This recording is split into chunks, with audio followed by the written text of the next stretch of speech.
Don't live frustrated, thinking that there's something wrong with you, trying to prove to them who you are, trying to convince them to affirm you. Let it go. There's nothing wrong with you. If you had to have it, they would give it. Since you don't, shake it off. Keep your head held high. Your value doesn't come from people. It comes from your Creator. Either you take on the shape of your environment or you resist it and transform by the renewing of your mind. Everything you've ever changed about your life started in your head. It started in your head. It started in your mind. It started with a decision. It all starts in your mind. What we think is the best, many times, is far less than what God has in mind. You haven't seen your best days. You may feel stuck. Doors have closed. That all happened for a reason. The best part of your life is not behind you. The best part of your life is the next part of your life. You wouldn't be discouraged over that door that closed if you knew what God was about to open. You haven't seen or imagined what God has in store. Many people give up on the 1 yard line. See, life is not just that simple. It's not that cut and dry. And that's why most people never realize their personal greatness, because they're casual about life. And when you're casual about life, you will end up a casualty. You can't get out of something that you're not willing to put into it. You have to put your everything, your mind, your energy, your effort, your discipline. Nothing is going to jump out the fire if you don't throw something in there. It's not going to happen. It's a commitment. It's not a feeling. You do it because you're supposed to. Try your best to trust God. Trust God's timing. And when He is sending you bold signs and wonders, use those as confirmation. When God is trying to steer you in a particular direction, it's like little pieces of popcorn down a hallway. And at some point, you're going to get to that whole bucket. Love yourself. Make caring for you the highest priority in your life. Look out for what truly satisfies you. We're not taught to look out for ourselves. We're not taught to take care of ourselves, to become sensitive to our wants, our desires. So make a conscious effort. Make you number one priority. Your health is more important than your family and any and everybody. Because if you don't have your health, you can't serve anybody. Don't neglect yourself. Greatness takes tremendous focus. It takes decisions that you make, and you can't always have everybody approving of what you know you're supposed to do. And the sooner you understand that, the sooner you'll do great in life. You cannot have the approval of everyone and be great. You're always going to live your life at the lowest common denominator of your friends if you don't watch it. When you receive the message, when you receive the confirmations that these people that are around you are sucking you dry. So how could you have any love left inside of your heart to take care of your kids or your family when you got these people around you that are sucking you dry? I got nothing left. I'm going down. I'm melting. So feeling safe and feeling secure is very important to me, and I think it's very important to every single person. I think that God created us to feel safe, secure, confident, and bold. Your soul maybe has it blocked, but God did not create you for fear and worry and insecurity and a lack of confidence and extreme shyness and extreme timidity. You will become whatever you cultivate. Whatever you feed, that's what's going to grow in your life. I'm saved, but I got to change my diet. I'm saved, but I got to change who influences me, who speaks into my life, who feeds my mind, who determines what looks good on me, who determines what I can do and who I am. What's wrong with you is all those people who knew you win, because if they knew you win, they'll hold you to back then. I got to go. Too many people looking for identity and value, and they're looking for it in all the wrong places. They look for it in what they do, who they know, what they own, what they look like. And I think that we need to do our best to look as good as we can. All I can say is take what God's given you and do the best you can with it. But don't be comparing yourself with somebody else. I become confident when I get the right view of other people and I get the right view of myself. It's amazing, right? You ever notice that arrogance requires advertising? But confidence speaks for itself. In fact, insecurity, cynicism, and arrogance, they're all loud. But confidence doesn't even have to speak, because confidence isn't based on your words. Confidence is an action. It's an ability to step into the moment and say, I'm not backing down, I'm not quitting, I got my confidence back, and I can fulfill. Your tongue is the rudder for your life. It's determining the direction. Next time you're tempted to say something negative about yourself, your future, your finances, zip it up. Don't steer yourself toward defeat. Say not, you're too young. Say not, you can't accomplish your dreams. God wouldn't have given them to you if you weren't well able. Why are you living a life to impress them? Why are you placing value on what they think? Doing all these things to impress them. Why? I'll tell you something right now, man. You need to place value on the people who love you at your worst. Because those are the people who deserve to be there when you're at your best. If you don't heal from emotional wounds, you will bleed on people that have nothing to do with it. How many people are living wounded over how they were raised? A friend that walked away? Instead of letting it go, they replay it in their mind. They wonder why they don't have good relationships. It's because they haven't healed. They're living out of a wounded place. Isn't it amazing how one bad relationship can ruin all of your other relationships? If we're really being honest tonight, most of the pain in our life, it comes from relationship pain. Some of the hardest things for us to get over, they're attached to people. Despise not the day of small beginnings. And so many people say, when I get a big break, when a big door opens, when somebody notices me. But that is not the key to success. The key to success is to start where you are. Right where you are. Not when things get better, but start where you are. The only thing worse than one who is inconsistent in applying their self-imposed disciplines is one who has never considered the need or the value of discipline at all, changing loyalties and shifting frequently from one commitment to another, leaving behind a trail of broken friendships and unfulfilled promises, all because of a discipline that was either non-existent or imposed so infrequently that it was ineffective. Most of us are worried about suffering. We're afraid of it. When we're suffering and sacrificing, we wonder whether it's worth it. We wonder whether sacrifice or setbacks or suffering is a sign it's not our real dream. See, at the gym, you never think, oh, I'm going through some pain and discomfort. This must be a sign I shouldn't be at the gym. You never think that. You have to break it down, suffer and sacrifice for it to grow. When you need motivation yourself, don't look for someone to scream and yell. Don't look for someone else to give you motivation. Look at yourself and remind yourself why you are doing what you are doing. This temporary pain, this fight, this is what will make you stronger. That's the key word, discipline, self-discipline, consistent self-discipline. It doesn't really matter how smart you are or how much you know if you don't use it. Better than knowledge is applied knowledge. And once we've applied our knowledge, we must study the results of that process. Get the clutter out. Start letting some of this junk go to make some room for something else. Do that with people. There's some people who's cluttering up your life.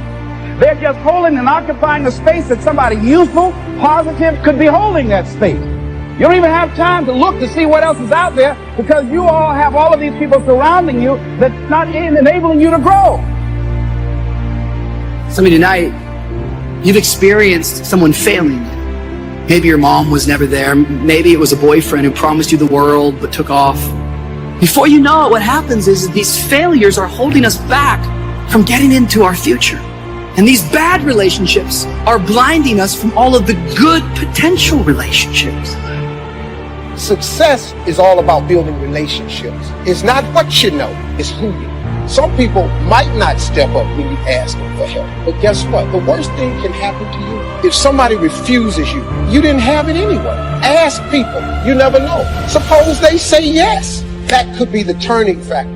You will travel in the direction of your thinking. If you think down, you will go down. If you think up, you will come up. The way you think about your situation determines your reality. The way you think about your family determines your reality. The way you think about yourself. You're not being hurt by the way people think about you. Many of those people are a reflection of how you think about you. If you think about yourself a certain way, you will attract people who think about you a certain way. And you will expel from your life people who do not line up with how you think about yourself. The mind then becomes the battleground. The mind, Satan is always trying to do battle to take over your mind with warfare. Some of you, he's fighting your thoughts right now. I want to begin the process of deserving. What would that be? What process should I begin engaging in to deserve good health, to deserve a good relationship? What must I do to begin the process of deserving? There's enough people that are telling us we can't do it, that we're not good enough. Why do we want to tell ourselves that? We know for a fact that thoughts influence actions. We need to get our own self-affirmations. There need to be quiet moments in your bedroom, quiet moments when you're brushing your teeth, that we need to reaffirm, I am the captain of my ship and the master of my fate. If you don't know who you are, you'll discount yourself. Thinking, oh man, I'm ordinary, nothing much to offer, nothing special about me. Now life will try to make you feel like you're anything but amazing. Disappointments, betrayals, rejection will try to steal your sense of value. But all through the day, despite what thoughts are telling you, despite who left you out, you need to remind yourself, I am amazing. I have been wonderfully made. Don't go around feeling ordinary when in fact you're extraordinary. People may try to make you feel average. You don't have much to offer. Are you going to believe what people say about you or believe what God says about you? You're amazing. Have you ever said that to yourself? It has to start on the inside. If people can understand that as long as they don't forgive, they're poisoning themselves. It's like me being mad at somebody who hurt me that's out having a good time and don't even care that I'm mad. That doesn't hurt them. It's pointless. It's like, okay, you hurt me, but now if I'm going to hate you, then I'm letting you continue to hurt me. And you're controlling my life, and I'm not going to do that.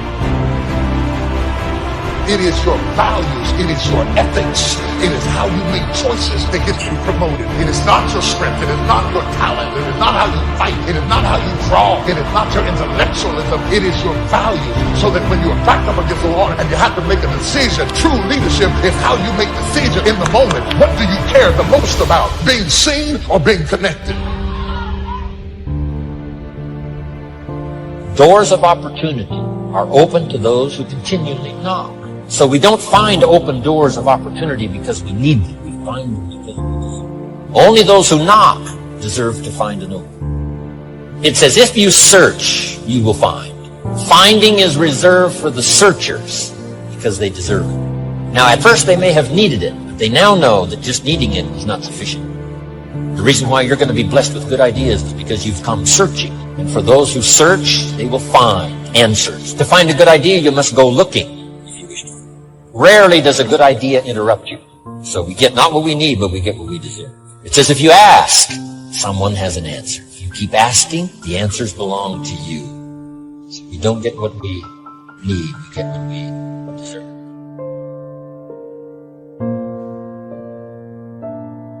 Living in mourning is going to keep the new doors from opening. You have to heal so you can see the new relationships, the new opportunities. And the quicker you let things go, the easier it is. Your time is valuable. That's a distraction trying to get you off course. This is a verse you must remember all your life. It says, man's days are determined. That means you don't decide how long you live. Your life is on a timer. Extreme environments will turn you into a different creature. Extreme environments will make you move differently. It can happen in the midst of a dark depression, even in the middle of a gut-wrenching heartbreak, in the midst of unimaginable loss. It can happen. My question to you is, what's about to change inside of you that's going to make people think you can defy gravity? It takes discipline to plan. It takes discipline to execute our plan. And it takes discipline to change either our plan or our method of executing that plan if the results are poor. It takes discipline to ponder the value of someone else's opinion when our pride and our arrogance leads us to believe that we are the only ones with the answers. What are your expectations? What do you expect to get from life? What do you expect to get from your relationships? What is your ideal day? What is it that you expect from this journey that you're involved in? People that have a strong sense of self-approval, they have high expectations. for themselves and from others. I must be great. I'm pretty. I must be great. I have this. Validation that comes from stuff is never God. I'm really rubbing the grain. Y'all with me? Are you still with me? You can't wear a watch until who made it. You step on the runway. What are you wearing? You got everybody's name on you but your own. So no one is better or less when it comes to time and change. You become what you are by how you use your 24. You have no idea how strong you are. You're not in this thing, life, by yourself. But one of the things that I know about this thing called life, recognize what had happened, the role that I played in it, I had to keep it moving. Got to keep it moving. Each of us must live off the fruit of his thoughts in the future, because what you think today and tomorrow, next month and next year, will mold your life and determine your future. You're guided by your mind. You have built-in greatness. You have built-in power to handle whatever life throws at you. And life is going to be throwing a lot of stuff. Nobody's going to be spared. That's why Viktor Frankl called it unavoidable suffering. But suffering is a choice, because you can suffer or you can choose to do whatever you need to do, overcome whatever you are stuck in right now. Never underestimate the power of influence and associations, and never underestimate the power of your own consistent self-discipline. Sleep late, show up late. Waiting is always easier than acting. Imagine what life would be like if we didn't have to make our bed in the morning. Wouldn't it be fascinating if we didn't have to do these things? What do you suppose would become of us? You're right, not much. One of the great distractions of chasing our dreams is this thing that goes off in our head as we're negotiating the price we're paying. Is it getting too high? Is it too much? And you'll have people in your ear, it's too big a sacrifice. You're going through too much. It distracts all your focus. You can't be executing and negotiating simultaneously. So negotiate it now. Negotiate it with me now. What are you willing to pay? For me, when I'm after something big, as long as it's legal, ethical, and moral, I'll sacrifice everything else. Greatness is not income. On the other hand, poverty is equated to greatness in a lot of people, that if they have nothing, they must be great. And neither one is true. You're not great because you're poor. You're not great because you're rich. Your greatness is not based upon your income. As ye sow, so shall ye reap. It's the realization that your limitations are self-imposed, and that the opportunities for you today are enormous beyond belief. To use all your courage to force yourself to think positively on your own problem. To let your marvelous mind think about your goal from all possible angles.